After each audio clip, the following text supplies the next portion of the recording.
Assalamualaikum warahmatullahi wabarakatuh. Halo anak-anak semuanya, kembali lagi ke pembelajaran matematika bersama Bu Farah. Pada kesempatan kita kali ini, video kita kali ini saya akan membahas bab terakhir dari pembelajaran matematika yang kita laksanakan di kelas 7 semester 2 ini, yaitu tentang statistika dan penyajian data. Statistika dan penyajian data ini pernah kalian pelajari juga semasa SD, itu membahas tentang rata-rata, median, modus. Apakah ada yang masih ingat? Nah, itu semua nanti akan kita bahas tentang cara penyajian datanya, terutama pada satu pembelajaran ke depan. Oh ya, video ini nanti akan saya bagi menjadi dua bagian supaya tidak terlalu panjang. Jadi nanti pada bagian pertama saya akan menjelaskan terlebih dahulu tentang statistika dan apa itu penyajian data. Kemudian kita akan mengenal tentang penyajian data dalam bentuk tabel. Dan di bagian kedua adalah kelanjutannya, yaitu penyajian data dalam bentuk diagram-diagram. Sebelum kita memulai pembelajaran pada kesempatan kali ini, marilah kita berdoa terlebih dahulu dengan membaca bacaan basmalah bersama-sama. Bismillahirrohmanirrohim. Yuk langsung aja kita lanjut ke videonya. Selama satu pembelajaran ke depan, hal-hal yang akan kita pelajari yang pertama adalah kita akan mengenal data. Kemudian kita akan mengenal data di dalam tabel atau data yang disajikan dalam bentuk tabel. Kemudian data yang disajikan dalam diagram batang, data yang disajikan dalam diagram garis, dan yang terakhir adalah data yang disajikan dalam diagram lingkaran. Oke, yang pertama kita akan perkenalan terlebih dahulu tentang apa itu statistika dan penyajian data, supaya kita bisa mengetahui apa yang sebenarnya akan kita pelajari dan kalian juga bisa memahami apa yang sebenarnya sedang dibahas dalam materi kali ini. Oke, kita sebelum masuk lebih jauh akan mengenal terlebih dahulu apa itu data. Nah, data itu adalah bentuk jamak dari kata datum. Jadi aslinya itu namanya datum, tapi karena ada banyak datum namanya diubah menjadi data.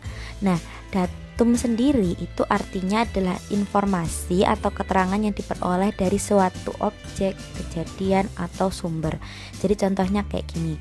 Misalnya, seseorang mengumpulkan informasi tentang ukuran tinggi seluruh siswa di kelasnya.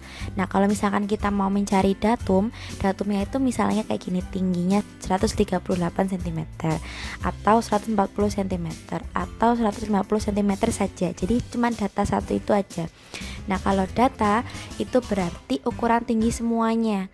Jadi keseluruhan siswa ada yang 138 dan ada yang 140 dan ada yang 150, seperti itu. Sudah paham ya bedanya data dan datum? Nah, data itu dibagi menjadi dua ya. Yang pertama ada data primer, yaitu data yang diperoleh, kita mencarinya itu, mendapatkannya itu langsung dari sumbernya. Misalnya kita bertanya langsung kepada seseorang tentang data kendaraan yang dia gunakan saat akan berangkat ke sekolah, kita tanyakan langsung ke siswanya. Nah, itu adalah data yang didapatkan dengan cara data primer atau data langsung. Kemudian ada juga yang namanya data sekunder, itu kebalikan dari data primer. Jadi kita tidak mendapatkannya secara langsung dari sumbernya, tapi kita dapatkan melalui orang lain. Misalnya seperti ini kasusnya. Saya meminta daftar siswa yang menggunakan kendaraan apa ke sekolah, tapi saya memintanya melalui BK, di mana BK sudah meminta terlebih dahulu kepada orangnya. Nah, saya tidak meminta kepada orang tersebut, saya memintanya kepada BK, seperti itu.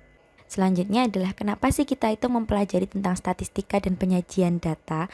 Nah, statistika itu adalah hal yang sangat sering sebenarnya digunakan dalam kehidupan sehari-hari. Mungkin kalian belum terlalu sering menggunakannya, tapi untuk sekolah, instansi, perusahaan, hal-hal semacam itu sangat butuh yang namanya statistika. Karena statistika itu adalah sebenarnya itu ilmu tentang mengolah dan menampilkan data, singkatnya seperti itu. Jadi nanti kita itu mengumpulkan informasi, kemudian kita mengolahnya, merangkumnya, kemudian kita mempelajari cara menyajikannya, itu adalah ilmu statistika. Jadi ilmu statistika itu mempermudah kita dalam membaca informasi yang ditampilkan dalam suatu kondisi tertentu. Oke, kita kembali ke data lagi ya.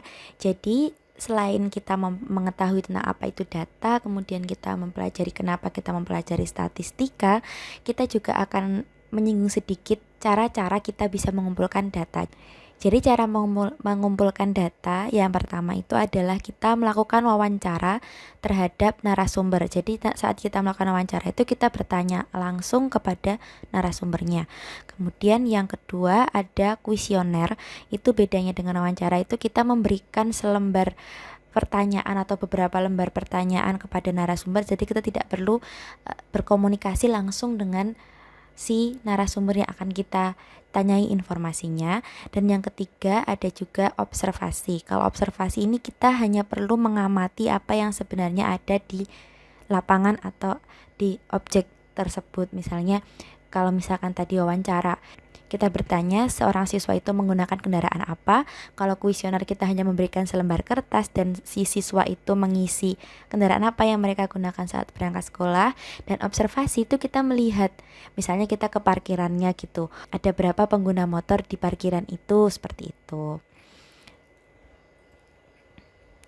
Oke, sebelum kita masuk ke bagian yang kedua, saya akan menjelaskan bahwa data atau informasi yang kita sudah kumpulkan itu bisa kita sajikan dalam beberapa bentuk ya. Jadi pertama kita bisa menyajikannya dalam bentuk tabel. Ini kalian sering sekali lihat saat kelas 6 mungkin ya. Kemudian dari tabel itu kita bisa bentuk beberapa diagram. Yang pertama ada diagram batang. Ini juga sering kalian lihat saat kelas 6 dulu. Biasanya untuk mencari rata-rata atau nilai tengah atau nilai yang paling sering muncul ya, seperti itu. Kemudian ada diagram garis, dan yang terakhir adalah diagram lingkaran. Oke, subbab berikutnya adalah bahasan tentang cara menyajikan data dalam bentuk tabel. Nah, ini tabel yang sudah saya jelaskan tadi. Kalian sudah bisa belum membaca tabel dengan baik dan benar? Ini ya salah satu contoh tabel itu seperti ini. Nah, apakah kalian sudah tahu mana yang kolom, mana yang baris dalam tabel? Perhatikan ya. Jadi semua sel itu ini, satu kotak ini itu kita kalau dalam Excel kita menyebutnya sel. Nah, setiap satu sel turun ke bawah itu namanya kolom. Nah, kotak atau sel yang mendatar ke samping itu namanya baris. Jadi kemudian anak-anak kita akan mempelajari tentang jenis-jenis tabel. Pada pembelajaran yang kali ini kita akan mempelajari 3 jenis tabel. Yang pertama adalah tabel yang paling sederhana, itu tabel baris kolom. Seperti ini contohnya. Jadi tabel baris kolom ini dikenal dengan satu informasi saja. Jadi misalnya dari 2 kolom ini hanya ada kolom hari dan kolom frekuensi. Jadi dia hanya terdiri dari satu kolom data saja. Oke, yaitu tentang frekuensi. Kemudian ada juga tabel kontingensi. Nah, tabel ini berisi lebih dari 2 kolom informasi atau lebih dari satu kolom data, lebih dari satu kolom data. Kalau yang ini tadi kan datanya hanya milik tabel frekuensinya saja, hanya perlu di sini saja, hanya satu. Sedangkan tabel kontingensi itu ada 3, misalnya ini data yang dari SD, data yang dari SLTP, dan data yang dari SLTA, sehingga jumlahnya sekian. Jadi dia lebih dari satu kolom data yang akan kita gunakan. Kemudian yang terakhir adalah tabel distribusi frekuensi. Nah, tabel distribusi frekuensi ini yang pernah kalian lihat juga saat kelas 6. Tabel distribusi frekuensi itu adalah tabel yang menunjukkan rentang nilai. Kalau yang ini kan sudah jelas, hari Minggu isinya 15. Ini laki-laki isinya 4.756. Terus yang perempuan 4.032. Kalau yang ini pada rentang nilai 15 kg sampai 19 kg, berarti berarti ada anak yang beratnya 15 atau 16 atau 17 dan seterusnya sampai 19 kg. Itu ada 2 anak. Nah, kita nggak tahu siapa yang ada di antara 15 dan 19 itu beratnya sebenarnya berapa. Seperti itu tabel distribusi frekuensi. Oke, sampai di situ dulu penjelasan awal yang singkat ya tentang statistika dan penyajian data. Untuk lebih jelasnya lagi, di pembahasannya akan menjadi pembahasan utama kita tentang statistika dan penyajian data, akan masuk ke bagian kedua, yaitu tentang data dalam diagram batang, data dalam diagram garis, dan data dalam diagram lingkaran di video berikutnya.